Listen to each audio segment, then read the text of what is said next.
बिस्मिल्लाहिर्रहमानिर्रहीम, अस्सलाम वालेकुम defence lovers, welcome to defence analysis PK. हाजिर एक नई एपिसोड के साथ। आज मैं बात करूंगा जैमिंग के ऊपर। जैमिंग बेसिकली कितनी इकसाम की होती है, किस किस जगह पे कौन कौन सी जैमिंग करामद होती है, किस वजूहात की बिना पर की जाती है, और स्पूफिंग और जैमिंग में बेसिकली फ़र्क क्या है। इन सब बातों को वीडियो में आगे चल के डिस्कस करूंगा, लेकिन वीडियो स्टार्ट करने से पहले अपने तमाम व्यूअर्स से एक रिक्वेस्ट, वीडियो पसंद आने की सूरत में वीडियो को शेयर और चैनल को सब्सक्राइब करना मत भूलिएगा। तो चलिए वीडियो स्टार्ट करते हैं।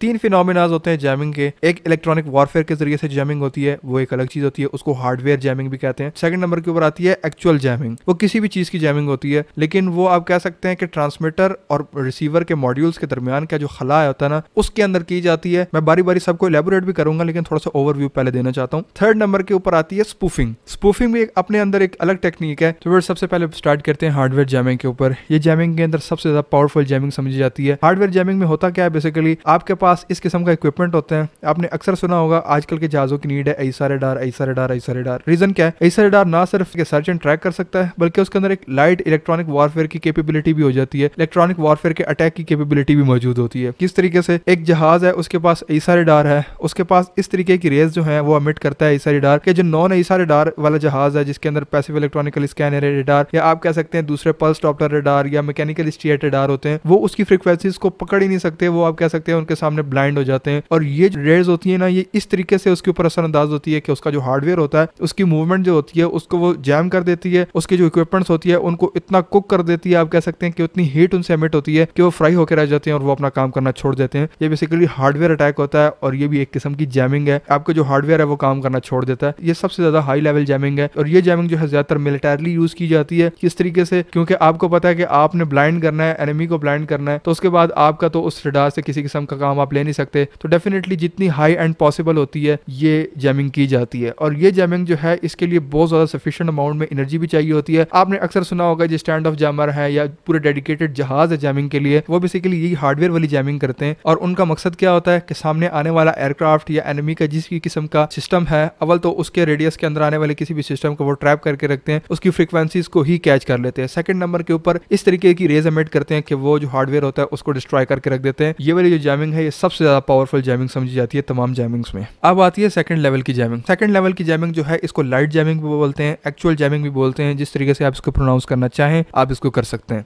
इसमें क्या होता है, इसके अंदर जो हार्डवेयर है इनको नहीं छेड़ा जाता, जो स्पेक्ट्रम्स है उसके अंदर डिस्टर्बेंस पैदा की जाती है। मिसाल के तौर पर मैं आपको एक छोटी सी मिसाल दूंगा, उससे बड़े क्लियरली आपके दिमाग में सेट हो जाएगा कि यह जैमिंग किस तरीके से की जाती है। आप अक्सर औकात 23 मार्च के मौके के ऊपर देखते हैं कि आपके मोबाइल फोन के जो सिग्नल्स हैं वो ड्रॉप कर दिए जाते हैं। 14 अगस्त के मौके के ऊपर जो परेड होती है, या 6 सितंबर के मौके के ऊपर जो परेड होती है, गवर्नमेंट की तरफ से एक एनओसी जो है वो इशू कर दी जाती है। आप कह सकते हैं कि एक नोटिस जो है वो इशू कर दिया जाता है कि सुबह इतने बजे से लेकर शाम इतने बजे तक आपके जो नेटवर्क्स हैं वो काम नहीं कर पाएंगे। तो ये जो फिनोमिना है ना, ये बेसिकली लाइट या एक्चुअल जैमिंग का एक्चुअल फिनोमिना है। ये जो आप डेली लाइफ में देखते हैं, ये किस तरीके से होता है? देखिए, इसमें एक जैमिंग डिवाइस होती है, एक ट्रांसमीटर होता है, एक रिसीवर होता है। दोनों साइड के ऊपर ट्रांसमीटर रिसीवर लगे हुए होते हैं, लेकिन बेसिकली जो स्पेक्ट्रम होती है ना, उसके अंदर डिस्टर्बेंस होती है। अब किस तरीके से होती है? आप यूं समझ ले, आपका जो मोबाइल है वो एक रिसीवर है, जो आपके मोबाइल टावर्स हैं वो ट्रांसमीटर है, उसके दरमियान के अंदर जो स्पेक्ट्रम है वो बेसिकली एक एक्चुअल जैमिंग के अंडर आ जाता है। एक्चुअल जैमर जो है वो क्या करता है, वो इतनी जो है लिंकेज को डाउनफॉल कर देता है, इतनी जो फ्रीक्वेंसीज है उनके ऊपर अपनी हैवी फ्रीक्वेंसीज एमिट करता है। जो आपका एरिया होता है उसके अंदर से जो सिग्नल रहते हैं उनका जो लिंक है वो इतना डाउन हो जाता है, इतना वीक हो जाता है कि जो ट्रांसमीटर है और रिसीवर है उन दोनों के दरमियान में कनेक्शन ही नहीं हो पाता। ये लाइट जैमिंग जो है वो बेसिकली बहुत सारी कंट्रीज की तरफ से अपने सिक्योरिटी मेजर्स को फुलफिल करने के लिए ली जाती है। लेकिन इसकी रीजन क्या होती है, इस तरह की जैमिंग को किया क्यों जाता है? इस तरह की जैमिंग को कम्युनिकेशन स्टॉप करने के लिए किया जाता है। ऑब्वियसली जो बॉम्ब ब्लास्टिंग वगैरह होती हैं, इसके अंदर जो वायरलेस बॉम्ब्स होते हैं, जो कि रिमोट कंट्रोल बॉम्ब्स होते हैं, जो उनकी कनेक्टिविटी होती है वो भी इन्हीं फ्रीक्वेंसीज के जरिए से होती है। अगर आपका जैमर अप्लाइड होगा तो जो वो बॉम्ब्स होती है ना, उनकी फ्रीक्वेंसीज जो ट्रांसफर और रिसीवर होता है वो भी काम नहीं कर पाते, तो उससे जो बॉम्ब ब्लास्ट होते हैं वो आप कह सकते हैं कि कंट्रोल हो जाते हैं। तो इस सिक्योरिटी मेजर्स के लिए ये जैमिंग इस्तेमाल की जाती है। और इसके इस्तेमाल करने के पीछे रीजन ये होती है कि जो आप जैमर इस्तेमाल कर रहे हैं उसके असर खत्म होने के बाद जो आपके इलेक्ट्रॉनिक गैजेट्स हैं या इक्विपमेंट्स हैं उनके ऊपर फर्क ना पड़े, क्योंकि जो पहले इससे पहले मैंने आपको सबसे हैवी जैमिंग बताई इलेक्ट्रॉनिक वॉरफेयर के जरिए से, उसके अंदर जो हार्डवेयर आपने डिस्ट्रॉय कर दिया वो दोबारा करामद नहीं होता, वो खत्म हो जाता है। जो सेकंड नंबर के ऊपर ये वाली जो आप कह सकते हैं जैमिंग है, इसके अंदर आपके हार्डवेयर सही रहते हैं। जब जैमर ऑफ हो गया, उसकी फ्रिक्वेंसीज जो है वो आप कह सकते हैं कि स्पेक्ट्रम से रिमूव कर दी गई, तो आपके जो हार्डवेयर हैं वो दोबारा सही से काम करना शुरू हो जाएंगे। तो बेसिकली ये जो है लाइट किस्म की और एक्चुअल जैमिंग बताई जाती है। एक मिसाल के साथ मैंने आपको वाजे कर दिया है कि किस तरीके से होती है। बेसिकली मीडियम के अंदर ये जैमिंग होती है। व्यूअर्स, अब बात कर लेते हैं स्पूफिंग के ऊपर। स्पूफिंग बेसिकली कितने इकसाम की होती है, सबसे पहले तो ये देख लेते हैं। स्पूफिंग जो है वो बेसिकली दो इकसाम की होती है। एक इंटरप्टिव स्पूफिंग होती है, एक होती है मिसलीडिंग स्पूफिंग। इंटरप्टिव स्पूफिंग क्या होती है? इंटरप्टिव स्पूफिंग वो होती है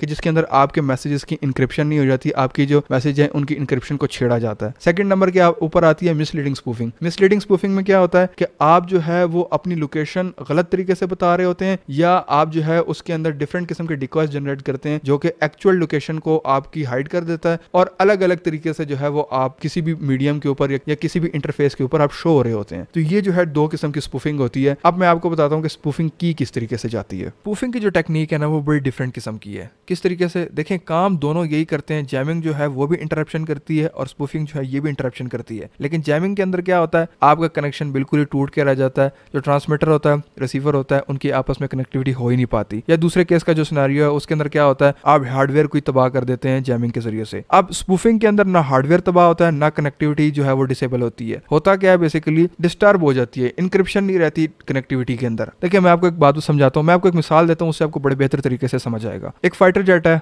आपने एयरबॉर्न किया हुआ है। अब उसके अंदर जो फाइटर पायलट बैठा हुआ है उसने अपने कमांड सेंटर से भी रब्ता करना है, उसने अपने दूसरे एसेट से भी रब्ता करना है। वो रब्ता किस तरीके से करेगा? डेफिनेटली लिंक से करेगा, और लिंक वियर्ड नहीं होते, आप सबको पता है। ये जो लिंक होते हैं ये अपनी स्पेसिफिक फ्रीक्वेंसीज के साथ चल रहे होते हैं। जिस तरीके से अमेरिका लिंक 16 यूज करता है, पाकिस्तान लिंक 17 यूज करता है, इंडिया अपना लिंक यूज करता होगा, चाइना, फ्रांस, जर्मनी, इटली, जो भी फाइटर जेट यूज हो रहे हैं वो अपने अपने डेडिकेटेड लिंक जो है उनकी फ्रीक्वेंसीज अपनी अपनी स्पेशलाइज्ड फ्रीक्वेंसीज के अंदर काम करते हैं। ये स्पेक्ट्रम होता है और हर एक कंट्री का अपना डेडिकेटेड लिंक होता है। अच्छा, इस लिंक को डिस्टर्ब करने के लिए यहाँ पर आती है स्पूफिंग। स्पूफिंग क्या होती है? बेसिकली जो फाइटर पायलट अपना पैगाम किसी भी एसेट के साथ शेयर कर रहा होता है या अलायंस के अंदर कमांड स्टेशन के अंदर शेयर कर रहा होता है, उस जो मैसेज है उसको खराब किया जाता है, उसको इंटरप्ट किया जाता है। किस तरीके से? ये जो हार्डवेयर है ना स्पूफिंग का, ये फ्रेंडली फ्रीक्वेंसीज जनरेट करता है। उस फ्रीक्वेंसीज के अंदर कोडिंग होती है, क्योंकि कोई भी पैगाम जब ट्रांसमिट किया जाता है वो कोडिंग के फॉर्म में किया जाता है। इन्फॉर्मेशन के लिए आपको बताता हूं कि जब भी आप अपना पैगाम रिकॉर्ड करते हैं किसी भी लिंक के ऊपर या किसी भी इलेक्ट्रॉनिकली आपने किसी चीज को ट्रांसमिट करना होता है, तो वो कोडिंग या सिग्नलिंग के फॉर्म के अंदर ट्रांसमिट किया जाता है हमेशा। कभी भी फिजिकल फॉर्म के अंदर आपका जो पैगाम है वो ट्रांसमिट नहीं किया जा सकता। मिसाल के तौर पर मैं एक आपके साथ कम्युनिकेट कर रहा हूँ, मेरी जो बातें हैं माइक यहाँ से सुन रहा है, उसके बाद उसको चेंज कर रहा है, तो डेफिनेटली यहाँ पर मेरी वॉइस को जो है वो माइक इंटरसेप्ट कर रहा है और उसके बाद उसको चेंज करके उसको एनालाइज करके सीपीयू में एक अलग फॉर्म के अंदर जो है वो उसकी दोबारा डिकोडिंग होती है और आपके सामने विजुअल होता है। इसी तरह सेम फाइटर जेट के जो पायलट्स हैं वो वॉइस रिकॉर्ड करते हैं, उसके जो इक्विपमेंट्स है वो उसको चेंज करते हैं कोडिंग फॉर्म में, इस वॉइस को उसके बाद ट्रांसमिट की जाती है। वो कोडिंग जो है वो रिसीवर के पास पहुंचती है, उसके बाद जो रिसीवर का इक्विपमेंट है वो उसको डिकोड करता है और उसके बाद जो है वो वॉइस किसी भी लिसनर को सुनाई देती है। तो यहाँ पर जो स्पूफिंग है वो इस तरीके से काम करती है कि स्पूफिंग का जो हार्डवेयर है वो फ्रेंडली फ्रीक्वेंसीज जनरेट करता है, वो फ्रीक्वेंसीज आपकी लिंक की फ्रीक्वेंसीज के साथ आके मिल जाती हैं। उस फ्रीक्वेंसीज के अंदर बेसिकली कोडिंग पाई जाती है। वो कोडिंग जो आपकी इंफॉर्मेशन है उसकी कोडिंग के साथ सबमर्ज हो जाती है, साइनर्जी उनके आपस में हो जाती है, और जब रिसीवर के पास वो पहुंचती है ना तो वो इस तरीके से पहुंचती है कि जो आपने एक्चुअल मैसेज दिया होता है उसकी समझ ही नहीं आती है उसको। उसके अंदर कुछ श्रिल वॉइसेज होती हैं, कुछ हार्श वॉइसेज होती हैं, आप ये कह लें कि आसान अल्फाज में चीखो पुकार शुरू हो जाती है या विंड की तरह की कोई डिस्टर्बेंस आ जाती है, जिसकी वजह से जो एक्चुअल मैसेज होता है वो लिसनर सुन ही नहीं पाता कि जो मुझे फॉरवर्ड किया गया पैगाम है वो किस तरीके का है और मुझसे क्या पूछा जा रहा है। तो बेसिकली ये एक स्पूफिंग का एक पूरा फिनोमेना है। स्पूफिंग में जैमिंग नहीं की जाती, कनेक्शन स्टेबल ही होता है, लेकिन आपका जो मैसेज होता है वो इनक्रिप्टेड नहीं रहता, उसके साथ बहुत सारी चीजें मिक्स हो जाती हैं और जो एक्चुअल मकसद है जिसके लिए आप कम्युनिकेट कर रहे हैं, जो अपना मैसेज आपने कन्वे करना है, वो रिसीवर के पास पहुंच ही नहीं पाता, उसके पास कुछ और ही पहुंचता है। मैसेज भी उसके अंदर शामिल होता है लेकिन वो इतना खराब हो चुका होता है, उसकी जो फॉर्म है वो इतनी खराब हो चुकी होती है कि वो आपकी बात को समझ ही नहीं पाता और वैसे ही आप कह सकते हैं कि उसके चीखो पुकार उसके पास पहुंचती है। ये स्पूफिंग का काम है, इंटरप्टिव स्पूफिंग या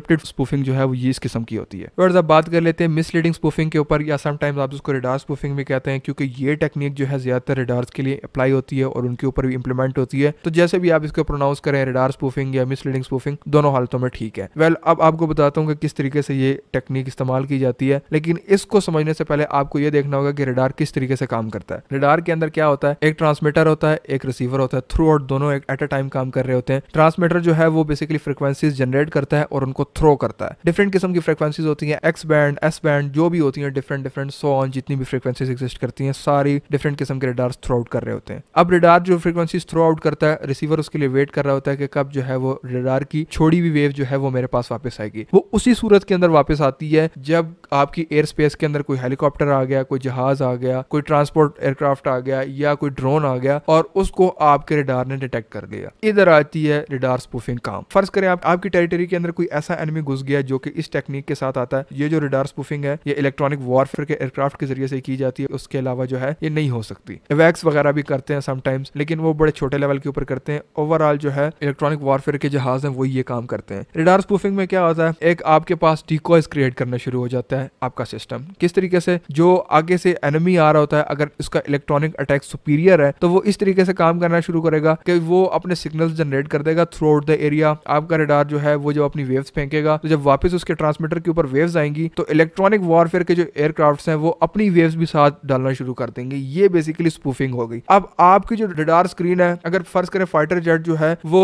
20 किलोमीटर के फासले के ऊपर है, आपकी स्क्रीन के ऊपर दिखेगा कि जी वो 50 किलोमीटर के फासले पे है या 60-100 किलोमीटर के फासले पे, सो ऑन कहीं भी हो सकते हैं। उसके अलावा नंबर ऑफ एयरक्राफ्ट्स आपको पता नहीं चलेंगे। उसके अलावा रडार क्रॉस सेक्शन का एक्चुअल आपको पता नहीं चलेगा। हो सकता है 5 जहाज जो है वो फॉर्मेशन में आपके बॉर्डर के करीब आ रहे हो, लेकिन आपके पास जो रडार में दिखेंगे वो हो सकता है कि 100-150 जहाज दिख रहे हो। इसके अलावा एक्चुअल लोकेशन उनकी वो भी आपको मालूम नहीं होगी। जिस तरीके से मैं पहले आपको बता चुका हूँ, हो सकता है जहाज आपके 20 किलोमीटर के ऊपर वाक़या हो और रडार आपको 100-110 किलोमीटर के ऊपर बता रहा हो। इसके अलावा इस तरीके की वेरिएशन एल्टीट्यूड के अंदर भी आएगी कि इतनी एल्टीट्यूड के ऊपर ये जहाज फ्लाई कर रहा है। या समटाइम्स ये होता है फॉर्मेशन के अंदर फाइटर जेट्स आ रहे हैं, आपका रडार उसको शो करता है एक पैसेंजर एयरक्राफ्ट जो है वो आ रहा है। ये सारे स्टैंड ऑफ जैमिंग है और ये सारी आप कह सकते हैं कि रडार स्पूफिंग है। स्टैंड ऑफ जैमिंग जो है वो मैं आपको पहले बता चुका हूँ किस तरीके से की जाती है। उसमें तो पूरा रडार ही डिस्ट्रॉय कर दिया जाता है। ये जो स्पूफिंग है ना, इसके अंदर ये होता है कि बेसिकली आपको मिसलीड किया जाता है, मिसगाइड किया जाता है। इस वजह से इसको रडार स्पूफिंग भी कहते हैं और मिसलीडिंग स्पूफिंग भी कहते हैं। दोनों का काम यही है। जैमर क्या करते हैं, जैमर आपकी या तो कनेक्शन को इंटरप्ट कर देते हैं या जो है आप कह सकते हैं कि आपके हार्डवेयर को जला के रख देते हैं। स्पूफिंग ऐसा कोई काम नहीं करता। स्पूफिंग ना आपके हार्डवेयर को डैमेज करता है, ना ही आपका कनेक्शन है उसको इंटरप्ट करता है, बल्कि आपको गलत इंफॉर्मेशन पास आउट करना शुरू कर देता है, जिसकी वजह से आपको समझ नहीं आ रही होती है कि इस वक्त हमें करना क्या चाहिए। तो स्पूफिंग जो है काम ये भी वही कर रही है। इसमें भी आप जो है